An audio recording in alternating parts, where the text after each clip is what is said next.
काफ league का सदर कौन? इलेक्शन कमीशन ने चौधरी शुजात के हक में फैसला दे दिया। इलेक्शन कमीशन ने चौधरी शुजात को काफ लीग की सदारत से हटाने का सेंट्रल वर्किंग कमेटी का फैसला कलअदम करार दे दिया। चौधरी शुजात की बरतरफी आइन के खिलाफ करारदाद की गई।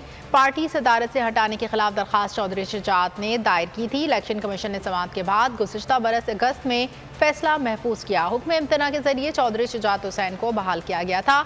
चौधरी शुजात काफ लीग को PTM और पीपल्स पार्टी का हिस्सा बनाना चाहते हैं। परवेज इलाही PTI के इत्तेहादी हैं। इसी इख्तिलाफ पर दहाइयों तक साथ सियासत करने वाले दोनों भाइयों में इख्तिलाफात पैदा हो गए थे।